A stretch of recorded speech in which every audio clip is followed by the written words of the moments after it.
लंगर का इस्तेमाल होता था वो यही है। तो आप समझ सकते हैं इस झील का गौरवमयी इतिहास, इस जिले का गौरवमयी इतिहास और मेवाड़ का गौरवमयी इतिहास। यही वो लंगर थी जिससे प्लेनों को रोका जाता था जब वो लैंड करते थे। देख करके रोंगटे खड़े हो गए। तो आप समझ सकते हैं हमारे राजपूत समुदाय से राजवंश के जितने भी राजा साहब और उनकी रानियां होती थी वो देशभक्ति से कितनी ज़्यादा ओतप्रोत होती थी। उन्हें बारंबार प्रणाम, बारंबार प्रणाम। इस संपूर्ण गांव में पप्पा रावल से लेकर के राज सिंह तक मेवाड़ शासकों की ऐतिहासिक उपलब्धियां। आप यहाँ आएंगे तो आपको एक अलग ही वाइब मिलेगी। और आप ऐसी कहीं भी जगह जाते हैं जो कि बहुत सालों पहले निर्मित हुई हो, वहाँ आप जब भी जाएगा आप खुद महसूस करेंगे एक अलग ही आपको वाइब और एक मजा आने वाला है। जय Shri Krishna friends and welcome back again in my only video. आज का वीडियो बहुत ज़्यादा खास है। आज मैं आपको एक बहुत ही ऐतिहासिक झील जिसका नाम राजसमंद झील है वहाँ लेके जाने वाला हूँ।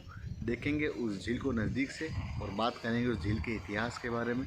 और मेरा विश्वास है आप उस झील के इतिहास को जानकर काफ़ी गौरवान्वित महसूस करेंगे। चलिए चलते हैं। जय श्री कृष्ण। तो ये है उदयपुर जयपुर हाईवे और ये राजसमंद जिले में गाँव सोमाली, वहाँ से आपको सामने कट लेना है। तो यहाँ से हमारी झील की जो सीमा है वो लगभग चालू हो चुकी है। आगे चल के आपको बताएंगे इसकी विशेषताएँ। आप अगर कार या बाइक या किसी से भी आए हैं तो भी आप आसानी तक वहाँ से जा सकते हैं। चलिए अब चलते हैं उधर और देखते हैं वहाँ का नज़ारा। इन पूरी दीवारों पर इस झील से संबंधित जो इतिहास है उसकी कलाकृति की गई है। जैसे क्या हुआ था तो जैसा है यहाँ से मुख्य द्वार झील का। दरवाज़ा भी लगभग उतना ही साल पुराना है। ये पोल है, इसी जगह आप जब भी आते हैं तो आपको एक अलग ही वाइब मिलती है। इस झील पर आएंगे तो आपको ऐसे कुछ दुकानें मिल जाएगी जहाँ से आप मछलियों को खिलाने के लिए आटा वगैरह लेकर के जा सकते हैं। देखिए इस प्रकार से आप चाहें तो यहाँ पर आकर के मछलियों को आटा भी खिला करके कुछ धर्म और पुण्य भी कमा सकते हैं। इसी से इनकी आजीविका चलती है। तो झील के आसपास इस टाइप से थोड़ा सा एक बाग भी टाइप बनाया गया है। तो आप फैमिली के साथ जब भी आएँ तो लंच वगैरह भी अपने साथ घर से ला करके कर सकते हैं। चलिए अब अंदर की ओर आपको लेके जाता हूँ। तो हम पहुँच चुके हैं राजसमंद झील पर और अभी हम खड़े हुए हैं एक मंडप के पास में। इस झील के किनारों पर ऐसे मंडप एवं तोरण गेट आपको देखने को मिल जाएंगे। अब हम जानेंगे इस झील का निर्माण कब हुआ था, क्यों हुआ था और कैसे हुआ था। ये इस झील का ओवरव्यू मैं आपको देता हूँ।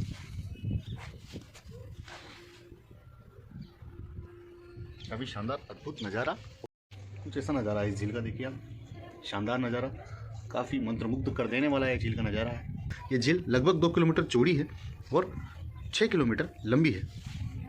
निर्माण कार्य महाराजा साहब ने इसलिए करवाया था क्योंकि यहाँ होने वाली सूखे की समस्या से निजात पाई जा सके, साथ ही साथ यहाँ आसपास के लोगों को रोजगार मिल सके। ये झील के निर्माण कार्य के शुरुआती टाइम में नदी के पानी को पूरी तरह सुखाया गया था, जो कि सबसे ज़्यादा कठिन कार्य था। इसमें लगभग 60,000 मजदूर लगे थे। इस झील के निर्माण के जब उपरांत ये झील का निर्माण कार्य पूरा हो चुका था तब राजा साहब ने बहुत सा अनुदान भी किया था ब्राह्मणों को, चारणों को, सबको, जिसका उल्लेख यहाँ के शिलान्यासों पे आपको मिल जाएगा। राज प्रशस्ति काव्य भी बनवाया गया बाद में, और जो कि पूरी तरह संस्कृत में है, और उस काव्य का जो श्लोक है वो भी यहाँ पर आपको शिलान्यासों पे देखने पर मिल जाएंगे। इस संपूर्ण गाँव में पप्पा रावल से लेकर के राज सिंह तक मेवाड़ शासकों की ऐतिहासिक उपलब्धियाँ, राजसमंद झील और बांध से जुड़े निर्माण कार्य, माप, लागत विवरण के साथ साथ कई किए गए अनुष्ठान, अभिषेक समारोह पर चारणों और ब्राह्मणों को दान दिए जाने का विवरण प्राप्त है। इस प्रशस्ति को कवि राजा श्यामल दास द्वारा वीर विनोद में सबसे पहली बार प्रकाशित किया गया था। राज प्रशस्ति काव्यपाठ का निर्माण राज सिंह के आदेश पर रणछोड़ भट्ट द्वारा किया गया था। हालांकि इसे राजसमंद झील की चौकियों पर स्थापित पत्थर के खंभों पर अंकित महाराणा जय सिंह ने करवाया था। यह काव्य 24 अध्यायों में विभाजित 1106 संस्कृत श्लोकों से बना है, जो राजसमंद के 25 पाषाणों पर अंकित है। पहला अध्याय पहले 2 स्तंभों पर, जबकि शेष अध्याय एक एक स्तंभ पर अंकित है। तो अभी हम आ चुके हैं इस झील पर मौजूद एक मंडप की ओर। काफ़ी शानदार नज़ारा, और इस मंडप को अब मैं आपको नज़दीक से बताता हूँ। इस मंडप में जो कारीगरी उस वक्त करी गई थी काफ़ी अद्भुत और अविस्मरणीय है। देख लीजिए, काफ़ी बारीक नक्काशी हमारे शिल्पकारों द्वारा उस वक्त की गई थी बिना मशीनों के, जो कि अभी भी करना लगभग नामुमकिन है। आप यहाँ आएंगे तो आपको एक अलग ही वाइब मिलेगी। और आप ऐसी कहीं भी जगह जाते हैं जो कि बहुत सालों पहले निर्मित हुई हो, वहाँ आप जब भी जाइएगा आप खुद महसूस करेंगे एक अलग ही आपको वाइब और एक मज़ा आने वाला है। सो आप उदयपुर या नज़दीक कहीं घूमने आए तो एक बार यहाँ ज़रूर आइए। देखिए कितना बड़ा और भव्य मंडप है। ऐसे मंडप और भी हैं, एक उधर है, एक उधर है, और ये एक स्पॉट अभी प्री वेडिंग के लिए भी काफ़ी ज़्यादा यूज़ हो रहा है। तो आप लोग चाहें तो अपना प्री वेडिंग शूट भी यहाँ करवा सकते हैं। ये झील दिखने में जितनी ज़्यादा मंत्रमुग्ध कर देने वाली है, इसका इतिहास उतना ही ज़्यादा गौरवशाली रहा है। इस झील के ऊपर द्वितीय विश्व युद्ध के दौरान सिर्फ इनको उतारा जाता था, जो कि इसके गौरवमय इतिहास में चार चांद लगा देता है। देखिए, जो मैंने आपको बताया था, ब्रिटिश काल में राजसमंद में सी प्लेन उतरा करते थे। देश के आने से पहले द्वितीय विश्व युद्ध के दौरान ईंधन की आपूर्ति यहीं से होती थी। इसके अलावा कराची से ढाका तक सी प्लेन सेवा राजसमंद से होकर जाती थी। ऐतिहासिक राजसमंद में जब ब्रिटिश सी प्लेन उतारा करते थे, तब इन्हीं सलाखों के माध्यम से प्लेन को रोकने के लिए लंगर डाले जाते थे। तो आप देखिए, उन प्लेन को रोकने के लिए जो लंगर का इस्तेमाल होता था वो यही है। तो आप समझ सकते हैं इस झील का गौरवमयी इतिहास, इस जिले का गौरवमयी इतिहास और मेवाड़ का गौरवमयी इतिहास। यही वो लंगर थी जिससे प्लेनों को रोका जाता था जब वो लैंड करते थे। झील की लास्ट पाल पर एक अम्बा माता जी का मंदिर भी है, घेवर माता जी का मंदिर भी है, जो कि अपने आप में बहुत ज़्यादा प्राचीन और इतिहास को संजोए हुए है। तो जब भी आप यहाँ आइए, वहाँ भी एक बार जरूर जाइएगा। तो अभी मैं हूँ झील की पाल पर स्थित श्री अम्बा माता घेवर माता के प्राचीन मंदिर पर। बताया जाता है कि महाराणा राज सिंह के निर्देश में जब झील बनवाने के लिए नींव भराई हो रही थी, तब बार बार नींव ढह जाती थी। इसका कारण महाराणा को समझ में नहीं आ रहा था। तब किसी ज्योतिष ने सुझाया है कि पतिव्रता महिला के हाथ से नींव का पत्थर रखवाने पर इसका निर्माण कार्य पूरा हो सकता है। इस पर सिरोह से आई दयाल शाह की पत्नी घेवरबाई के हाथों से नींव का पत्थर रखवाया गया। तब 9 चौकी पाल का निर्माण पूरा हुआ।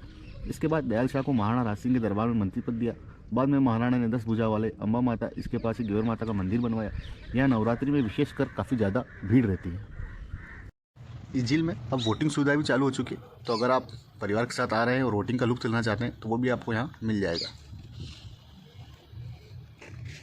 तो आप उदयपुर या नाथद्वारा या मेवाड़ में कहीं हैं, तो इस झील पे एक बार जरूर आइएगा। तो अब मैं आपको लेकर के जाने वाला हूँ महाराणा राज सिंह जी पैनोरमा राजसमंद, जो कि इस झील के जस्ट नज़दीक में है। और इसका आपको टिकट ले लेना है या आना है, तो उसके बाद हम चलेंगे अंदर। और ये एक ऐतिहासिक और सांस्कृतिक धरोहर को संरक्षण करने का कार्य राजस्थान सरकार द्वारा किया गया है। चलिए चलते हैं अंदर। इस संग्रहालय में महाराणा राज सिंह जी से जुड़ी हुई सारी बातें आपको पता चलने वाली है, जैसे उनका जन्म, ये उनका जन्म का विवरण किया गया है, और महाराणा प्रताप के वंशज के बारे में भी यहाँ बताया गया है पूरा। तो आप जब भी यहाँ आएंगे तो उनके इतिहास से रूबरू हो जाएंगे। जो महाराणा राज सिंह जी थे वो धर्म प्रेमी भी थे, तो उन्होंने कैसे अपने दादी जी जम्बावती को धार्मिक यात्रा करवाई थी, उसका भी विवरण चित्र के माध्यम से यहाँ किया गया है। ये हमारे महाराणा राज सिंह जी जब कुंवर थे और जब उनका राज्याभिषेक करवाया जा रहा था, तो उसका चित्रण किया गया है। देखिए, काफ़ी शानदार तरीके से ये बनाई गई मूर्ति और हूबहू जीवंत वर्णन लग रहा है। तो महाराणा साहब खेल प्रेमी भी थे उस वक्त, तो उन्होंने टीका दौड़ के आयोजन करवाते रहते थे, तो उसका चित्रण यहाँ किया गया है। उसके बाद राज सिंह जी महाराणा साहब का विवाह कैसे संपन्न हुआ था, उसका यहाँ विवरण किया गया। काफ़ी शानदार ये संग्रहालय है। तो जब भी आप झील पर आएँ, एक बार इस संग्रहालय में जरूर आएँ, ताकि आपको महाराणा राज सिंह जी के संपूर्ण जीवन काल के बारे में इस संग्रहालय के द्वारा पता चल जाएगा। और काफ़ी अच्छा और अद्भुत अनुभव यहाँ हो रहा है, एक अलग ही वाइब यहाँ की। ये देखिए, ये किशनगढ़ के राजा रूप सिंह की पुत्री चारुमती के रूप लावण से प्रभावित होकर औरंगजेब ने चारुमती से विवाह का प्रस्ताव भेजा था। तो विवश होकर किशनगढ़ के शासक चारुमती के भाई मानसिंह को प्रस्ताव स्वीकार करना पड़ा, मगर चारुमती इससे बहुत ज़्यादा दुखी थी। तो उन्होंने एक पत्र लिखा था, वो पत्र भी यहाँ अंकित है। देखिए आप, मेवाड़ के महाराणा के श्री चरणों में किशनगढ़ की राजकुमारी चारुमती का सादर प्रणाम। आज मैं घोर विपत्ति में पढ़कर आपको पत्र लिख रही हूँ। बादशाह औरंगजेब की कुदृष्टि मुझ आशा विघ्न पर पड़ी है, वो बारात लेकर आ रहा है। मैंने आपको अपने पति के रूप में ग्रहण कर लिया है। हे प्राणनाथ, अब आप ही मेरी रक्षा कीजिए। आपके न आने की स्थिति में मैं विषपान कर आत्मघात के सिवाय और कोई उपाय नहीं है। आपकी चारुमती। तो आप समझ सकते हैं क्या उस वक्त की कठिनाई रही होगी, और काफ़ी शानदार उल्लेख है। एक बार इस संग्रहालय में जरूर आइएगा जब भी आप झील पर आए। और उस पत्र के बाद महाराजा साहब द्वारा औरंगजेब को चुनौती दी गई थी, वो भी यहाँ विदित है। तो संपूर्ण इतिहास लगभग यहाँ आपको मिल जाएगा। तो सामने जो ये मूर्तिकला का चित्रण किया गया है, ये श्रीनाथ जी के विग्रह की रक्षा का वचन है। औरंगजेब के फरमान से हिंदुओं के आराध्य स्थलों को मंदिर गिराने की कड़ी में जब ब्रज क्षेत्र में वल्लभ समुदाय मंदिरों को ध्वस्त किया जाने लगा, तब वहाँ के गोसाई ने देव विग्रहों को लेकर सुरक्षित स्थानों की ओर प्रस्थान किया। तो पूरी कहानी बताई गई है, तो आप आएंगे तो यहाँ समझ जाएंगे कि युद्ध की घड़ी में अपने दुश्मन की जो बेगम थी, जो युद्ध में फंस चुकी थी, तो कितने वो मूल्यवान व्यक्ति थे, तो उन्होंने अपनी बहन मानकर उनसे राखी बनवा दी। मेवाड़ के महाराणा राज सिंह द्वारा औरंगजेब को कैसे शिकस्त दी गई थी, उसका चित्रण किया गया। बारंबार प्रणाम सूर्य योद्धाओं को, बारंबार प्रणाम राजाओं को, बारंबार प्रणाम। चित्र देख करके रोंगटे खड़े हो गए। तो आप समझ सकते हैं हमारे राजपूत समुदाय से राजवंश के जितने भी राजा साहब और उनकी रानियाँ होती थी वो देशभक्ति से कितनी ज़्यादा ओतप्रोत होती थी, उन्हें बारंबार प्रणाम, बारंबार प्रणाम।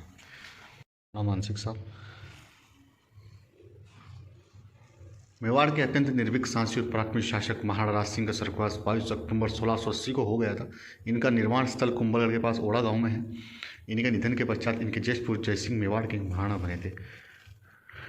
कुछ ऐसी थी हमारी राजसमंद झील या नौचौकीपाल और हमारे राजा साहब श्री देवतुल राजा साहब श्री राणा राज सिंह जी का जीवन परिचय, जो कि हमने संग्रहालय के मूर्तिकला के द्वारा प्राप्त किया। आई होप आपको ये वीडियो पसंद आया होगा। अगर आपको ये वीडियो पसंद आया हो तो चैनल को लाइक, शेयर, सब्सक्राइब जरूर कर देना और उस वीडियो को ज़्यादा शेयर कर देना, ताकि जो लोग यहाँ तक नहीं आ सकते वो भी इस गौरवमयी झील के इतिहास से परिचित हो सके। तब तक के लिए हरे कृष्ण, जय श्री कृष्ण।